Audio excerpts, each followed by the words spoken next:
Ever get lost trying to find like a hidden cafe or something?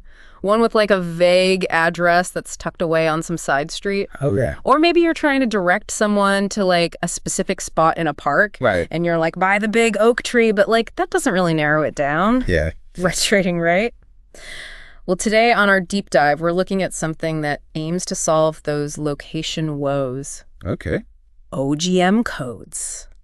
We've got a research paper here all about it. All right. And let me tell you, it's got some serious potential to change how we think about location. Yeah, definitely. And it's not just about finding cafes either. Right. We're going to see how OGM could change things like marketing, tourism, even disaster relief. Exactly. Okay, so OGM stands for Open Geomnemonic Coding.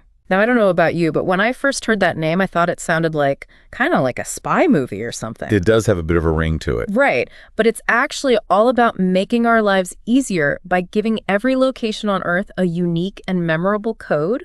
So instead of those clunky latitude and longitude coordinates, which nobody can remember, OGM uses these pronounceable, even catchy codes made up of consonant-vowel pairs. Interesting. And you were saying earlier that you were curious about how OGEM compares to things like, what, 3 words? Yeah, exactly. I was wondering about that. Yeah, well, the research actually compares them. Oh, wow. And what makes OGEM really interesting is this balance it tries to find between memorability and accuracy. And we can get into this a little bit later, but OGM also has this really cool feature called vanity mnemonics, which is a whole other layer on top of it. Okay, so like instead of just like random letters, Exactly. you can make it location specific. Precisely. Okay, I'm intrigued. So the paper gives this great example using the Gateway Arch in St. Louis. Okay. Its standard OGEM code is SEGU LEUWE. Okay. Not bad, right? Not bad. Definitely catchier than a string of numbers. Right. And I can already see myself using it. Hey, meet me at segu.omeu.vudue. Right. Kind of rolls off the tongue. Yeah. And this is where those vanity mnemonics come in. Okay. So instead of segu.meu, you could personalize it to something like Salomo, which is much more location specific. Ooh, that's interesting. So like businesses could create custom OGM codes that are basically like little mini advertisements. Exactly. Imagine a shop near the Gateway Arch using Salamoga, and then they tack on their own unique 4-character code to the end of it. That's brilliant for marketing. Okay, so before we get too ahead of ourselves and start designing OGEM codes for everything, Right. I'm curious about like the nuts and bolts of how this actually works. So the paper gets pretty technical in the weeds about it. Okay. But the key takeaway is that it's a multi-step process that basically converts those latitude and longitude coordinates into these easy-to-remember codes. So it's like a secret language, but with a logical structure? Exactly. It's like a cipher almost. Yeah. And you were saying that they can be even more specific. Yeah. So that 12-character code, like the one for the Gateway Arch, that's usually enough for everyday use. Right. But they can actually go up to 16 characters for super specific locations. Wow. So you could literally pinpoint a specific seat in a stadium or even a particular store in a crowded mall. Precisely. And that level of precision opens up a whole world of possibilities for how we navigate and interact with the world around us. So we've seen how OGM codes can pinpoint a location with incredible accuracy. Yeah. But what about places where traditional addresses are unreliable or even non-existent? Right. Like, where would you even begin? Exactly. So this is where OGM's potential really starts to shine. The paper highlights some really interesting use cases, like in disaster relief efforts. Oh, wow. I could see how that would be really helpful. Right. Imagine a scenario where like a natural disaster has wiped out all the street signs and landmarks. Right. Everything's gone. And traditional addresses are basically useless. Yeah. You wouldn't even know where to start. But with OGM, you could still direct emergency responders to specific locations within a disaster zone. Oh, wow. That's incredible. Yeah. Just a simple code could literally mean the difference between life and death in that situation. Exactly. It's like a lifeline for communication when everything else fails. Wow. And that's not all. Think about the potential impact for tourism in areas with addresses that are difficult to navigate. Oh, yeah. Or for providing location information in developing countries where street addresses might be unreliable or non-existent. Right, where they're not universally adopted. Exactly. It's like OGM has the potential to democratize location itself. So it does. No matter where you are in the world, you have this universal system for pinpointing and sharing your location. I did have one thought, though. Not everyone is comfortable with technology or codes, right? That's So how would OGM work for those who are more visual? Or those who have difficulty remembering letter-based codes. That's a great point.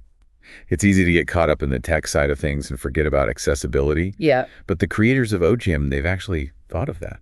Oh, really? Yeah, the paper mentions exploring alternative representations of OGEM codes, Interesting. Like what?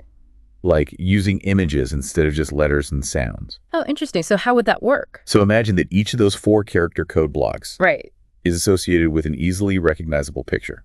Okay. So instead of segi.manwayu.vute, you might have a sequence of images, like, say, a sun, a mountain, and a wave. So it's like creating a little visual story to represent a location. Exactly. That could be really powerful, especially for tourism. Right. And it gets even cooler. They even talk about exploring other sensory representations, too. Oh, wow. Like what? So think like musical notes, soundscapes, or even associating codes with smells. Smells. That's a bit out there. It does sound a bit strange at first. Yeah. But think about how powerful scent-based memories can be. Okay, yeah. Like you smell freshly baked cookies, Yeah. and suddenly you're transported back to your grandma's kitchen. Okay. So why not tap into that same sensory power for locations? That's a really cool way to think about it. So OGEM isn't just about finding places, it's about experiencing them in a whole new way. Exactly. That brings us to another exciting aspect of OGEM location sharing. Right. Right now, we're pretty much tied to specific apps and platforms for sharing our whereabouts. Yeah, you've got your Google Maps, your Apple Maps. Right, Yeah. exactly.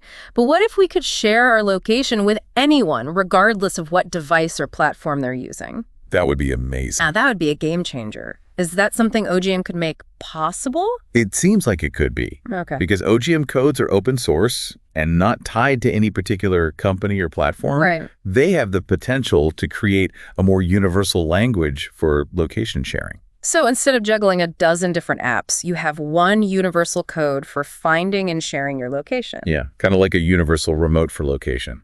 It's a bit like that, isn't it? Yeah, This is really fascinating stuff. it is. It's not just about the technology itself, but how it might change how we live and interact with the world. Absolutely. Yeah. Every new technology has its hurdles, though. That's true. What are some of the challenges that OGM might face? Well, to be honest, the paper does point out a few hurdles that need to be overcome. Okay. Some of these are a bit hypothetical. Right, because it's still early days. Exactly. Yeah. But it doesn't hurt to speculate a bit. Speculation is what we do best here on the Deep Dive. That's right. All right, so one potential issue is the balance between accuracy and memorability. Okay. So while OGM codes are easier to remember than some other systems, they might not be precise enough for specific tasks, Like what? like emergency response or medical deliveries. Oh, right, where pinpoint accuracy is crucial. Exactly. If you're off by even a little bit, it could have serious consequences. It's like trying to use a map and compass when what you really need is a GPS-guided missile. Exactly. And speaking of GPS, Yeah. another challenge is going to be integration with existing technologies. Right. So it's not as simple as just plugging an OGM code into your phone's map app and getting directions. Not yet, unfortunately. Okay. For OGM to reach its full potential, it needs to play well with all the other technologies we use for navigation and location sharing. So it's that classic chicken and egg problem. Right. For widespread adoption, we need integration. But for developers to prioritize integration, they need to see that people are actually using it. It's a bit of a catch-22. It really is. Yeah. This has been an incredible deep dive. I've had quite a few aha moments already. Me too.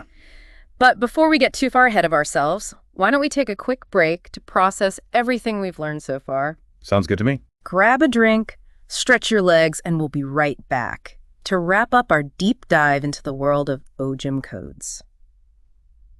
Welcome back to the deep dive.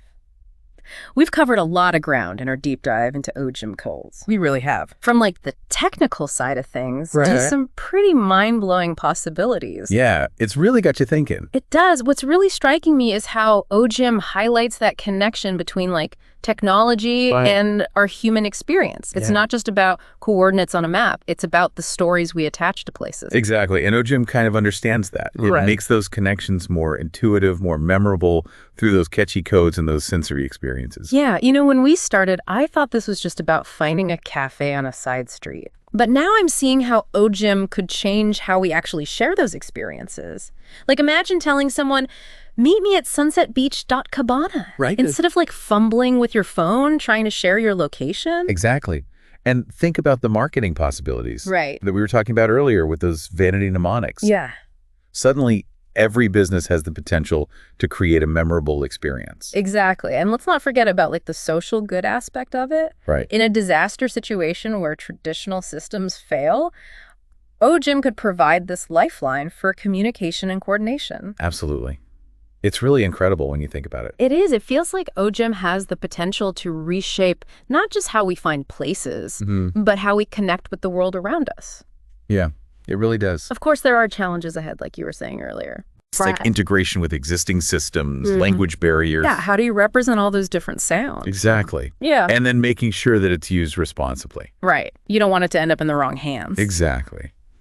Well, this deep dive has definitely given us a lot to think about. It really has. My mind is blown. Mine too. But before we wrap things up, I want to leave you with one final thought-provoking question. Okay. Imagine for a moment, if you could create a vanity mnemonic for your town or your neighborhood or even your own house, Right. what would it be? It's a tough one. What sounds would capture the essence of your place in the world? We have to think about that one. Right. Let us know your answers. Maybe your mnemonic will be featured on our next deep dive. Until then, happy navigating.